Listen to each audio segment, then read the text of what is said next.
Hello everyone, आज हमें class 6 की चैप्टर जो हमारा 7 था फ्रैक्शंस, उसका टॉपिक मिक्स्ड फ्रैक्शन कवर करना है।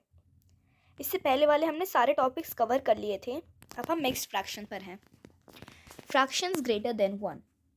You mark some fractions on the number line earlier.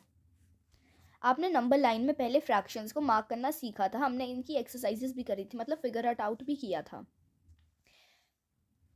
Did you notice that the length of all the blue lines were less than 1 and the length of all the black lines were more than 1? इससे पहले वाली जो हमारी exercise थी, जो हमने ऊपर questions किए थे, ये सारे, इनमें हमने देखा था कि जो ब्लू लाइन है वो 1 से स्मॉलर है और जितनी भी ब्लैक लाइंस हैं वो सारी 1 से ग्रेटर हैं। Write down all the fractions you marked on the number line earlier. और यहाँ पे आपको वो सारी फ्रैक्शंस लिखनी है जितनी भी आपने पहले मार्क की थी। उन्हें 2 ग्रुप्स में क्लासिफाई करना है। पहला ग्रुप है लेंथ लेस देन 1 यूनिट। उन लेंथ्स का जो यूनिट 1 यूनिट से कम है, मतलब 1 से कम है। और जो सेकंड है लेंथ्स मोर देन 1 यूनिट, जो 1 यूनिट से ज़्यादा है लेंथ्स। तो फिर जो ब्लू लाइन की लेंथ थी वो फर्स्ट ब्लॉक में आएगी और जितनी भी ब्लैक लाइन की लेंथ थी वो सेकेंड में आएंगी।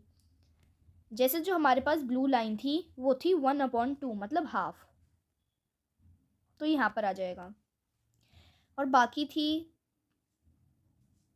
3/2। ऐसे ही आगे भी बहुत सारी ब्लैक लाइंस थी जो यहाँ पे आप लिख देंगे। Did you notice something common between the fractions that are greater than 1? क्या आपने एक चीज़ कॉमन नोटिस की, एक चीज़ सिमिलर नोटिस की? जितनी भी फ्रैक्शंस थी उन फ्रैक्शंस में जो 1 से ग्रेटर थी, जो ऊपर जितनी भी हमने फ्रैक्शंस देखी जो 1 से ग्रेटर है, जितनी भी ब्लैक लाइंस हैं, उन सब में आपने क्या बात नोटिस की उनकी फ्रैक्शंस में? तो देखते हैं। In all the fractions that are less than 1 unit, the numerator is smaller than the denominator. जितनी भी हमने फ्रैक्शंस देखी जो 1 यूनिट से कम है, उनमें हमने एक चीज़ नोटिस की कि जो हमारे पास न्यूमरेटर है वो स्मॉलर है हमारे डिनोमिनेटर से, मतलब उसमें हमारा डिनोमिनेटर बड़ा है। जैसे 1/2, इसमें हमारा डिनोमिनेटर बड़ा है न्यूमरेटर से। While in the fractions that are more than 1 unit, the numerator is larger than the denominator. और जो हमने दूसरी फ्रैक्शंस देखी थी उनमें जो फ्रैक्शंस 1 यूनिट से ज़्यादा बड़ी थी, ब्लैक लाइंस वाली फ्रैक्शन, उनमें जो हमारा न्यूमरेटर था वो लार्जर था डिनोमिनेटर से। जैसे 3/2, इसमें हमारा जो न्यूमरेटर है वो लार्जर है डिनोमिनेटर से।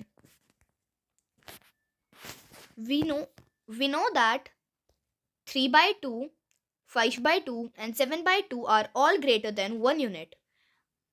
But can we see how many whole units they contain? जैसे हमारे पास फ्रैक्शंस हैं 3/2, 5/2 और 7/2, और हमें ये बात पता है कि ये सारी फ्रैक्शंस हैं जो वो 1 यूनिट से ग्रेटर है। पर आप बता सकते हैं कि इनमें कितनी होल यूनिट है, कितनी पूरी यूनिट्स हैं? तो फिर जो 3/2 है वो उसे हम लिख सकते हैं 1/2 + 1/2 + 1/2। तो फिर इसमें 2 हाफ को मिलाने से एक होल बनता है, एक 1 होल बनता है। जैसे हमने पहले देखा था कि हमारे पास एक चपाती है, हमने उसे हाफ कर दिया, तो फिर इसे एक साइड को हम लिख सकते हैं 1/2 और वैसे ही दूसरी को लिख सकते हैं 1/2। और ऐसे ही हम अगर 2 हाफ चपाती लेंगे तो हमारी वो एक होल चपाती बन जाएगी। तो फिर ऐसे ही हमारे पास ऐसे 3 हाफ हैं, तो फिर इसमें हम लिख सकते हैं 1 होल + 1 हाफ, या फिर हम इसे 1/2 भी लिख सकते हैं। ऐसे ही हम 5 को कैसे करते हैं वो देखते हैं। 5/2 के लिए हम 5 बार हाफ प्लस करेंगे, 1/2 + 1/2 + 1/2 + 1/2 + 1/2। तो फिर 2 हाफ को मिलाकर एक होल यूनिट बन जाएगी। ऐसे ही हमारे पास 1/2 + 1/2 की एक होल यूनिट, फिर ऐसे ही आगे 1/2 + 1/2 की एक और होल यूनिट, और हमारे पास एक 1/2 ऐसे ही अकेला बच जाएगा। तो फिर अब हमें इन्हें ऐड करना है, तो फिर ये होगा 2 होल + 1/2, 1/2। इसे हम 2 1/2 करके भी लिख सकते हैं।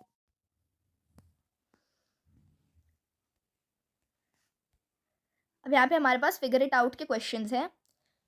यहाँ पे बस 2 क्वेश्चन हैं। How many whole units are there in 7/2? हमारे पास कितनी होल यूनिट्स हैं 7/2 में? तो फिर हम इसे जैसे ऊपर वाले क्वेश्चन थे 3/2 और 5/2 का, वैसे ये सिंपल तरीके से करेंगे। 1/2 plus 1/2 plus 1/2 plus 1/2 plus 1/2 plus 1/2 plus 1/2। तो यहाँ पे हमने प्लस 1/2, ऐसे ही 2 2 का पेयर बन के एक होल बन जाएगा। ये 1 2 3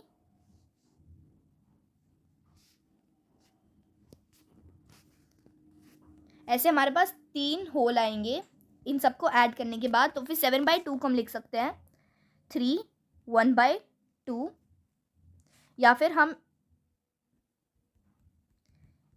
हम इसे 3 प्लस 1/2 करके भी लिख सकते हैं। अब दोनों तरीके से लिखें तो वो दोनों सही होंगे। और इसमें हमसे पूछा था कि हमारे पास कितने होल होंगे, तो फिर हमारे पास 3 होल और एक हाफ होगा। ऐसे ही नेक्स्ट है 4/3 एंड इन 7/3। तो फिर हमें ये चीज़ ध्यान में रखनी है कि इस बार नीचे डिनोमिनेटर में 2 की बजाय 3 दे रखा है।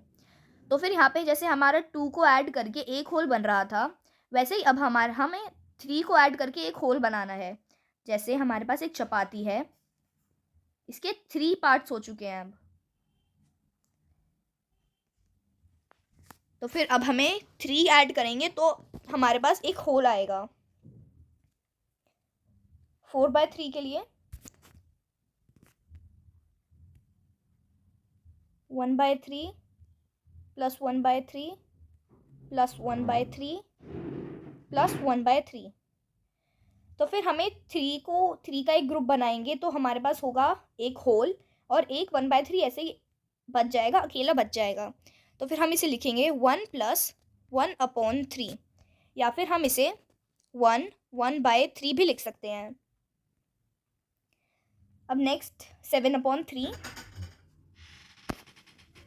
1/3 प्लस 1/3 प्लस 1/3 प्लस 1/3 प्लस 1/3